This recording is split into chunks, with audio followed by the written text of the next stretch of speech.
Hello और welcome दोस्तों, स्वागत है आपका हमारे यूट्यूब चैनल में। दोस्तों आज की इस वीडियो में हम बात करने वाले हैं बीए थर्ड ईयर सोशियोलॉजी के थर्ड पेपर के एक इम्पॉर्टेंट क्वेश्चन के बारे में, जो कि है सामाजिक आंदोलन के उत्तर मार्क्सवादी दृष्टिकोण की विवेचना कीजिए। तो चलिए आज का वीडियो शुरू करते हैं और देखते हैं कि उत्तर मार्क्सवादी दृष्टिकोण क्या होता है। यह जो है मार्क्सवादी दृष्टिकोण के विपरीत होता है, यानी कि ये दूसरा दृष्टिकोण है जिसमें कि जो है मार्क्स के अलावा जिन लोगों ने भी आंदोलन को परिभाषित करने का प्रयास किया है उनके सिद्धांतों को लिया जाता है। तो चलिए इसका विस्तृत रूप में व्याख्या देखते हैं और समझने का प्रयास करते हैं कि उत्तर मार्क्सवादी दृष्टिकोण क्या है। तो यहाँ पे कहा जा रहा है कि मार्क्सवादी सिद्धांत में राल्फ डेरेनडार्फ, लेविस कोजर और रैंडॉल्फ कॉलिंस आदि ने भी सामाजिक आंदोलन की प्रकृति को संघर्ष के संदर्भ में स्पष्ट किया है। इन लोगों का कहना है कि आंदोलन या संघर्ष एक स्वाभाविक घटना है तथा सामाजिक व्यवस्था के लिए अनेक दशाओं में इनका एक उपयोगी योगदान होता है। यानी कि यहाँ पे कहा जा रहा है कि मार्क्सवादी सिद्धांत में जो है डेरेनडॉर्फ, लेविस कोजर और रैंडॉल्फ कॉलिंस ने भी जो है सामाजिक आंदोलन की प्रगति को संघर्ष के संदर्भ में जो है स्पष्ट किया है। यानी कि जो भी आंदोलन होते हैं वह संघर्ष के परिणाम स्वरूप होते हैं, इसको जो है स्पष्ट किया है। और इन लोगों का क्या कहना है कि सामाजिक आंदोलन या संघर्ष एक स्वाभाविक यानी कि अपने आप से होने वाली घटना है तथा सामाजिक व्यवस्था के लिए अनेक दशाओं में इनका एक उपयोगी योगदान है। यानी कि जो भी सामाजिक व्यवस्था के लिए दशाएं होती हैं उनमें जो है इनका विशेष योगदान है। तो यहाँ पे हम लोग डेरेनडॉर्फ के विचार देखेंगे और समझेंगे कि ये क्या कहते हैं सामाजिक आंदोलन के बारे में। डेरेनडॉर्फ का मानना है कि प्रत्येक समाज में शक्ति महत्वपूर्ण होती है और शक्ति के कारण होने वाले संघर्ष को कोई नहीं रोक सकता। आपका कहना है कि समाज में कुछ ऐसी संस्थाएं होती हैं जो व्यवस्थित रूप से ऐसे समूहों में कुछ ऐसी संस्थाएं होती हैं जो व्यवस्थित रूप से ऐसे समूहों को उत्पन्न करती हैं जिनके हित या स्वार्थ संघर्ष में वृद्धि करते हैं। अपने हितों के लिए यह समूह सदैव संघर्ष करते रहते हैं तथा इनका यह प्रयत्न होता है कि शक्ति का पुनः बंटवारा होना चाहिए। यहाँ पे कहा जा रहा है कि डेरेनडॉर्फ जो है उनका मानना है कि समाज में जो है शक्ति महत्वपूर्ण होती है, यानी कि सारा जो खेल है वो शक्ति का ही है। जिसके पास ज़्यादा शक्ति है वो और ज़्यादा शक्ति करना चाहता है और जिसके पास कम है वो उसको ऑफकोर्स बढ़ाना ही चाहेगा। तो यहाँ पे शक्ति का ही जो है खेल है और शक्ति जो है महत्वपूर्ण होती है, यह जो है डेरेनडॉर्फ कर रहे हैं। और शक्ति के कारण जो है होने वाले संघर्ष को जो होगा, शक्ति के कारण जो संघर्ष होगा उसको जो है कोई रोक नहीं सकता, यानी कि शक्ति के कारण संघर्ष होना ही है। आपका कहना है कि यानी कि इनका कहना है कि समाज में कुछ ऐसी संस्थाएं होती हैं जो कि व्यवस्थित रूप से ऐसे समूहों को उत्पन्न करती हैं, यानी कि ऐसी संस्थाएं हैं जो कुछ ऐसे समूह उत्पन्न कर रही हैं जिनके हित या स्वार्थ संघर्ष में वृद्धि करते हैं। यानी कि वो लोग उन समूहों को जो है स्वार्थ जो उनका स्वार्थ है उनमें जो है संघर्ष में वृद्धि करते हैं। यानी कि जो व्यवस्थित समूह उत्पन्न हो रहे हैं वह जो है स्वार्थ के लिए जो है संघर्ष में वृद्धि करते हैं। अपने हितों के लिए यह समूह सदैव संघर्ष करते रहते हैं। यानी कि जो भी संस्थाएं हैं जिन समूहों को जन्म दी हैं, जिन समूहों को उन्होंने बनाया है, वह समूह जो है अपने हितों के लिए जो है सदैव संघर्ष करते रहते हैं तथा इनका यह प्रयत्न होता है कि शक्ति का पुनः बंटवारा होना चाहिए। और यह मानते हैं जिनके पास शक्तियाँ नहीं हैं वही जो है ऐसे समूह बनाते हैं और यह समूह बनाकर संघर्ष करते हैं। और ये संघर्ष इसलिए करते हैं कि जो इनके पास शक्तियाँ नहीं हैं उन शक्तियों को पुनः बंटवारा करके इनको दिया जाए, जबकि ऐसा संभव नहीं है। और इसी की वजह से जो है संघर्ष होता है और जब संघर्ष होते हैं तो आंदोलन जन्म लेते हैं।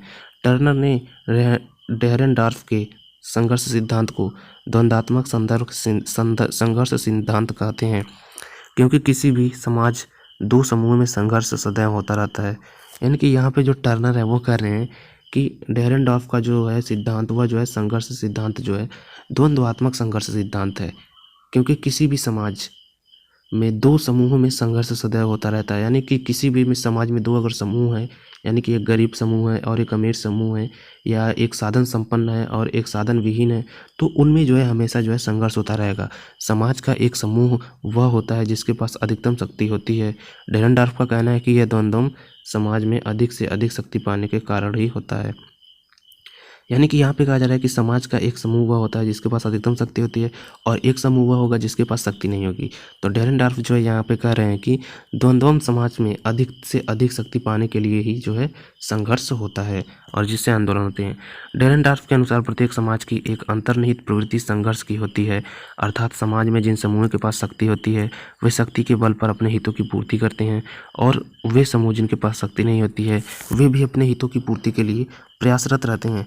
यानी कि यहाँ पे कहा जा रहा है डेरेनडार्फ के अनुसार कि समाज में जो है एक अंतर्निहित प्रवृत्ति संघर्ष की होती है। यानी कि जो अंतर्निहित प्रवृत्ति है, जो गुण है, वो जो है संघर्ष है। यानी कि जो भी समाज में एक अंतर्निहित गुण है वह संघर्ष का गुण है।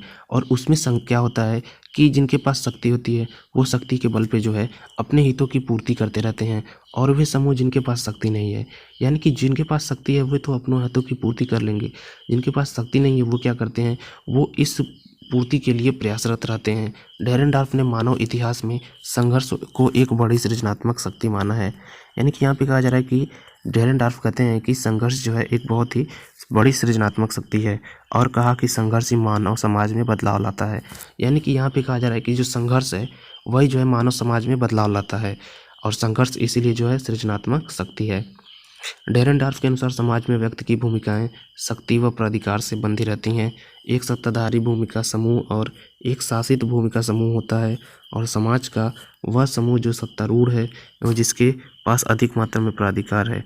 यहाँ पे कहा जा रहा है कि डेरेनडार्फ के अनुसार समाज में व्यक्ति की भूमिकाएं शक्ति व प्राधिकार से बंधी रहती हैं। यानी कि जो भी व्यक्ति है उसकी भूमिका शक्ति या प्राधिकार से जो है वो बंधी रहेगी।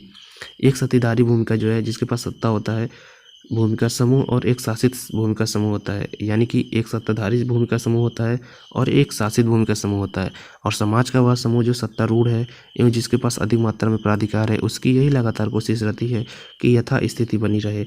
यानी कि जिसके पास ज़्यादा प्राधिकार हैं, अधिकार हैं, जिसके पास ज़्यादा धन दौलत है, वो यही चाहता है कि इसी प्रकार की स्थिति हमेशा बनी रहे, और दूसरी ओर भूमिकाओं का वह समूह जो शासित है बराबर इस बात के लिए संघर्ष करता रहता है कि संस्था की संपूर्ण शक्ति का नए सिरे से वितरण होना चाहिए, और इसी के कारण धीरे धीरे समाज के शासक और शासित वर्ग में ध्रुवीकरण होने लगता है। यानी कि जो भी समाज में सत्ता में है, यानी कि जिनके पास पैसा है, धन दौलत है, ताकत है, वह जो है अपनी ताकत का उपयोग करके अपने हितों की पूर्ति करते रहते हैं, और वो चाहते हैं कि इसी प्रकार से जो है उनकी ताकत बनी रहे, इसी प्रकार से वो सत्ता में रहें। लेकिन जो सत्ता में नहीं है वो क्या चाहते हैं, वो चाहते हैं कि जो भी उनकी भूमिकाएं हैं वो जो है इस बात के लिए संघर्ष करती रहती हैं कि संस्था की जो संपूर्ण शक्ति है, जो सत्ता में है, जिनके पास है, जो भी सत्ता में रहेगा उनके पास शक्तियाँ होंगी, और उन्हीं शक्तियों का जो है जिनके पास सत्ता नहीं है वो चाहते हैं कि उन शक्तियों का जो है समान रूप से जो है वितरण कर देना चाहिए, और एक नए सिरे से जो है वितरण कर देना चाहिए, जिससे जो वो सारी शक्तियाँ वो सभी के बीच में बराबर रूप से बंट जाएं। और इसी कारण से जो है समाज और शासित वर्ग में, यानी कि जो शासक होता है और जो शासित होता है, यानी कि जो शासन करता है और जिसके ऊपर शासन करता है, इन दो वर्गों में जो है ध्रुवीकरण होने लगता है, और यह दोनों समूह अपने व्यक्तिगत हितों की पूर्ति के लिए परस्पर संघर्ष करने लगते हैं। यानी कि जो शासन कर रहा है वो सोचेगा कि मेरा शासन ना जाए, और जो शासित है वो सोचेगा कि इसका जो है शासन चला जाए और हमें कुछ हिस्सा मिले, जिससे कि हम और अच्छी तरीके से जीवन जी सकें। और इसी के कारण जो है व्यक्तिगत हितों की पूर्ति की बात आ जाती है, और इसी व्यक्तिगत हितों की पूर्ति के लिए परस्पर संघर्ष होने लगते हैं। यही आंदोलन की अभिव्यक्ति है, तथा इससे उत्पन्न परिवर्तन से अधिकारों का पुनर्वितरण होता है, जिससे समाज में नया शासित वर्ग आ जाता है। यहाँ पे कहा जा रहा है कि यही जो है आंदोलन की अभिव्यक्ति है, यही जो है आंदोलन है, और इससे उत्पन्न होता है जो परिवर्तन, वो जो है अधिकारों का पुनर्वितरण होता है। यानी कि अधिकार जो है फिर से जो है बांटे जाते हैं, जिससे समाज में जो है एक नया शासित वर्ग जो है आ जाता है, यानी कि जो पहले था वो हट जाता है। इस तरह स्पष्ट है कि डेरेनडार्फ ने भूमिका और शक्ति के माध्यम से आंदोलन या संघर्ष की अवधारणा को स्पष्ट करते हुए इसे सामाजिक परिवर्तन के लिए आवश्यक माना है। यहाँ पे कहा जा रहा है कि डेरेनडार्फ की जो भूमिका है वह शक्ति के माध्यम से आंदोलन के संघर्ष की अवधारणा को स्पष्ट किया गया है। यानी कि डेरेनडार्फ मानते हैं कि शक्तियों के लिए जो है आंदोलन होता है, और जबकि कार्ल मार्क्स क्या मानते थे, कार्ल मार्क्स का मानना था कि हितों के लिए आंदोलन होता है, दो वर्गों के बीच अपने हितों की पूर्ति के लिए लोग आंदोलन करते हैं। लेकिन यहाँ पे डेरेनडार्फ बोल रहे हैं कि जो शक्ति होती है समाज में, उस शक्ति के लिए जो है संघर्ष होता है, और इससे जो है सामाजिक परिवर्तन के लिए आवश्यक माना है। यानी कि जो भी सामाजिक आंदोलन या संघर्ष शक्ति के लिए होते हैं वह डेरेनडार्फ ने कहा है कि सामाजिक परिवर्तन के लिए आवश्यक होते हैं। तो यहाँ पे हम लोगों ने देख लिया डेरेनडार्फ और कार्ल मार्क्स को, जो कि कार्ल मार्क्स को हम लोगों ने पिछले वीडियो में देखा है, जो कि उनका जो है मार्क्सवादी सिद्धांत है, और यहाँ पे हम लोग पढ़ रहे हैं उत्तर मार्क्सवादी सिद्धांत। तो ये उत्तर मार्क्सवादी सिद्धांत में हम लोगों ने डेरेनडार्फ को देखा कि जिन्होंने कहा कि शक्ति के कारण जो है समाज में संघर्ष होते हैं और आंदोलन होते हैं। अब चलिए देखते हैं लेविस कोजर के विचार, यानी कि लेविस कोजर ने क्या कहे हैं। उत्तर मार्क्सवादी विचारकों में लेविस कोजर का स्थान महत्वपूर्ण है। कोजर ने अपनी पुस्तक the function of social conflict में कॉन्फ्लिक्ट में संघर्ष के प्रकारात्मक आधार पर इसकी विवेचना की है। यानी कि यहाँ पे जो है लेविस कोजर ने जो है प्रकारात्मक आधार पर जो है विवेचना की है, वो भी कहाँ, अपनी पुस्तक the function of social conflict में। कोजर का कहना है कि समाज में संघर्ष का होना अपरिहार्य है। कोजर यह भी कहते हैं कि संघर्ष की विभिन्न प्रक्रियाओं द्वारा सामाजिक व्यवस्था के साथ तालमेल भी बिठाया जा सकता है। कोजर यह भी स्पष्ट करते हैं कि संघर्ष का परिणाम अनंततः सामाजिक परिवर्तन होता है। यहाँ पे कोजर जो है वो कह रहे हैं कि संघर्ष जो होता है उसका जो परिणाम होता है वह जो है अंत में परिवर्तन ही होता है। यानी कि जो भी लोग, जिन समाजों में संघर्ष होता है, संघर्ष के बाद जो है वह जो है जो वहाँ पे जो भी चीज़ें चल रही थी उसमें जो है परिवर्तन हो जाता है। लेविस कोजर संघर्ष के कारणों को बताया कि जब समाज में व्यक्ति सामाजिक असमानताओं को मान्यता नहीं देते तो संघर्ष होने लगता है।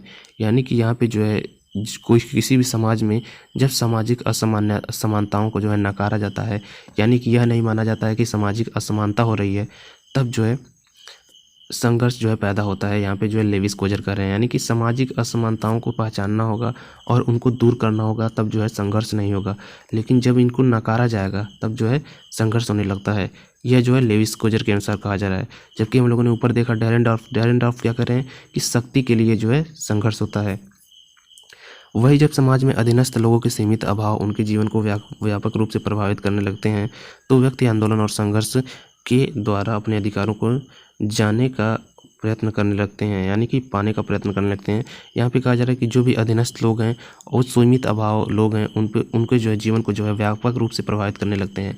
यानी कि जिनके पास जो है पैसा है, पावर है, और वो जो है जिनके पास पैसा पावर नहीं है उनको जो है व्यापक रूप से प्रभावित करने लगते हैं, यानी कि उनको परेशान करने लगते हैं और उससे वो प्रभावित होते हैं। तो व्यक्ति आंदोलन और संघर्ष के द्वारा अपने अधिकारों को पाने का प्रयत्न करने लगते हैं। यानी कि जो व्यक्ति, उनके पास साधन नहीं है, पावर नहीं है, पैसा नहीं है, वो लोग जो है जब किसी के द्वारा सताए जाते हैं, जिनके पास ये सारी चीज़ें हैं, तो वो जो है आंदोलन करते हैं और आंदोलन करके जो है अपने अधिकारों को जो है पाने का जो है प्रयत्न करने लगते हैं।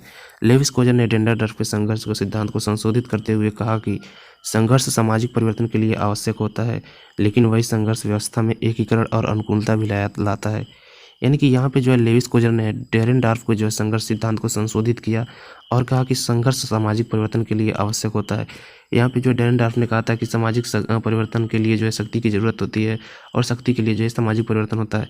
लेकिन यहाँ पे लेविस कोजर कह रहे हैं कि संघर्ष सामाजिक सिद्धांत के लिए आवश्यक होता है, यानी कि संघर्ष जो है सामाजिक परिवर्तन के लिए आवश्यक है। यदि समाज में परिवर्तन लाना है तो संघर्ष होगा, लेकिन वही संघर्ष व्यवस्था में, यानी कि ये जो संघर्ष होता है व्यवस्था में जो है, जो भी सामाजिक व्यवस्था है उसमें एकीकरण और अनुकूलता भी लाता है। तो इस प्रकार से जो है डेरेनडॉर्फ के शब्दों को जो है इनने जो है लेविस कोजर ने जो है संशोधित करके लिखा है। कोजर के अनुसार, यानी कि कोजर के अनुसार क्या होता है, समाज के सभी अंगों के हितों के कारण ही आपसी संघर्ष और तनाव व्याप्त रहता है। यानी कि यहाँ पे कहा जा रहा है कि सभी अंगों के हितों के कारण ही जो है आपसी संघर्ष होता है। सभी अंगों के हितों का जो है पूर्ति करना जो है इतना संभव नहीं है, इतना आसान नहीं है, इसीलिए जो है संघर्ष और तनाव रहता है। संघर्ष के कारण परंपरागत व्यवस्था में कुछ समय के लिए तनाव की दशाएं उत्पन्न होती हैं। यानी कि कई दिनों से, यानी कि कई सालों से, वर्षों से जो भी परंपरागत यानी कि व्यवस्था चल रही है उसमें संघर्ष के कारण जो है तनाव रहता है और तनाव की दिशाएं उत्पन्न रहती हैं और ये जो है कुछ समय के लिए रहती हैं। संघर्ष के कारण व्यवस्था सुदृढ़ भी होती है। अगला जो है यहाँ पे कहा जा रहा है कि संघर्ष के कारण जो है व्यवस्था जो है सुदृढ़ होती है, मजबूत होती है और उसका जो है एकीकरण होता है। यानी कि इन्होंने जो है संघर्ष को बताया है कि संघर्ष जो है असमानताओं के कारण पैदा होती है और जब उन असमानताओं को नकारा जाता है तब जो है संघर्ष पैदा होती है। लेविस कोजर कहते हैं ये। लेकिन संघर्ष के परिणाम स्वरूप जो है इसमें जो है एकीकरण होता है, यानी कि जो व्यवस्था होती है सामाजिक व्यवस्था वो और भी मजबूत हो जाती है, सुदृढ़ हो जाती है। तो कोजर ने जो है इन सारी बातों के साथ जो है सामाजिक आंदोलन, यानी कि सामाजिक आंदोलन के उत्तर मार्क्सवादी सिद्धांत का जो है वर्णन किया है। अब चलिए हम लोग देख लेते हैं रेंडॉल्फ कॉलिंस क्या कहते हैं। यहाँ पे हम लोगों ने दो लोगों को देख लिया उत्तर मार्क्सवादी सिद्धांत में। पहला जो थे डेरेनडॉर्फ जो कहते हैं कि शक्ति के लिए जो है संघर्ष होता है, और यहाँ पे जो है दूसरा जो है लेविस कोजर थे वो कहते हैं कि समानता के लिए संघर्ष होता है, यानी कि असमानताओं को जब नकारा जाता है तब जो है संघर्ष होता है। अब चलिए देख लेते हैं रेंडॉल्फ कॉलिंस क्या कहते हैं। रेंडॉल्फ कॉलिंस ने अपने संघर्ष की व्याख्या में संपत्ति, यहाँ पे इन्होंने नया चीज़ जोड़ दिया, संपत्ति, शक्ति और प्रतिष्ठा। यानी कि शक्ति हम लोगों ने देखा डेरेनडार्फ में, यानी कि डेरेनडार्फ ने कहा था कि शक्ति के लिए जो है संघर्ष होता है, लेकिन यहाँ पे जो है रेंडाल कॉलिंस जो है वह कहते हैं कि संपत्ति, शक्ति, यानी कि पैसे के लिए भी, शक्ति के लिए भी और प्रतिष्ठा के लिए भी, यानी कि इज्जत, मान, सम्मान के आधार पर जो है संघर्ष जो होता है समाज में, इसको जो है रेंडाल कॉलिंस ने माना है। कॉलिंस का कहना है कि प्रत्येक व्यक्ति यही चाहता है कि इनमें से जितनी अधिक वस्तुएं उसे मिल सकें उसे लेने का प्रयास करना चाहिए। अर्थात व्यक्ति का सदैव यह प्रयास होता है कि उसे संपत्ति के साथ ही शक्ति और प्रतिष्ठा भी मिल जाए। यहाँ पे कहा जा रहा है कि कॉलिंस का जो है क्या कहना है कि प्रत्येक व्यक्ति यही चाहता है कि जितनी ज़्यादा चीज़ें हैं वह उसे मिलती जाएं, यानी कि जितने ज़्यादा से ज़्यादा उसको भोगने के लिए वस्तुएं हैं वो मिलती जाएं, और वह हमेशा प्रयास करता रहता है कि संपत्ति के साथ उसे शक्ति भी मिल जाए और प्रतिष्ठा भी मिल जाए। इन तीनों को प्राप्त करके व्यक्ति यह चाहता है कि वह किसी का अधीनस्थ ना रहे, अर्थात वह स्वयं आदेश दे। यानी कि यहाँ पे कहा जा रहा है कि संपत्ति, प्रतिष्ठा और शक्ति पाने के बाद कोई भी व्यक्ति चाहता है कि वह किसी व्यक्ति के नीचे ना काम करे, उनकी किसी का आदेश ना मानने को विवश हो, वह खुद जो है आदेश दे। समाज उसके अधीनस्थ रहे, यानी कि जो भी समाज में लोग हैं उसके अंडर में काम करें और वो उनको आदेश देकर जो चाहे वो करवाए, और उन सब का जो है वह राजा बन जाए। कॉलिंस का कहना है कि समाज में व्यक्ति द्वारा धन, शक्ति और प्रतिष्ठा प्राप्ति के लिए किए जाने वाले प्रयासों के कारण ही सामाजिक संघर्ष होता है। यानी कि यहाँ पे कॉलिंस कह रहे हैं कि समाज में जो है व्यक्तियों द्वारा धन, शक्ति और प्रतिष्ठा की प्राप्ति के लिए जो है सामाजिक संघर्ष होता है। लोग आपस में संघर्ष करते हैं कि उनके पास जो है धन हो, शक्ति हो और प्रतिष्ठा हो। इस सिद्धांत के माध्यम से कॉलिंस ने स्पष्ट किया कि समाज में धन, दौलत, शक्ति और प्रतिष्ठा के कारण ही गैर बराबरी अर्थात विभिन्न प्रकार की असमानताएं होती हैं, और इन्हीं असमानताओं को दूर करने के लिए समाज में आंदोलन और संघर्ष होता है, जिससे समाज में बदलाव होता है। यानी कि इस सिद्धांत के माध्यम से जो है कॉलिंस ने स्पष्ट किया कि समाज में जो है धन, दौलत, शक्ति और प्रतिष्ठा के कारण जो ही है संघर्ष पैदा होता है और गैर बराबरी होती है, असमानता होती है, जो कि हम लोगों ने लेविस कोजर के सिद्धांत में पढ़ा कि असमानता के कारण जो है सामाजिक आंदोलन पैदा होता है। लेकिन यहाँ पर जो कॉलिंस कह रहे हैं वो कह रहे हैं कि धन, दौलत और शक्ति के कारण ही जो है असमानताएं पैदा होती हैं, और इन्हीं असमानताओं को दूर करने के लिए समाज में आंदोलन और संघर्ष होता है, जिससे समाज में बदलाव आता है और समाज जो है वो बदल जाता है। तो यहाँ पे हम लोगों ने देखा उत्तर मार्क्सवादी सिद्धांत में डेरेनडार्फ जो कि कहते हैं कि शक्ति के कारण जो है समाज में संघर्ष होता है और आंदोलन होता है, और उसके बाद हम लोगों ने देखा कि लेविस कोजर कहते हैं कि सामाजिक असमानताओं के कारण जो है समाज में संघर्ष होता है और उससे जो है बदलाव होता है और आंदोलन होता है। उसके बाद हम लोगों ने देखा कॉलिंस ने कहा कि धन, शक्ति और प्रतिष्ठा के लिए जो है समाज में संघर्ष होता रहता है और इससे जो है सामाजिक आंदोलन होते हैं। यहाँ पे हम लोगों ने पूरी तरह से तीनों जो सिद्धांत हैं उनको उत्तर मार्क्सवादी सिद्धांत में पढ़ लिया है। उम्मीद करता हूँ आपको ये अच्छी तरीके से समझ में आया होगा। मिलते हैं आपसे नेक्स्ट वीडियो में, तब तक के लिए आपका वीडियो देखने के लिए धन्यवाद।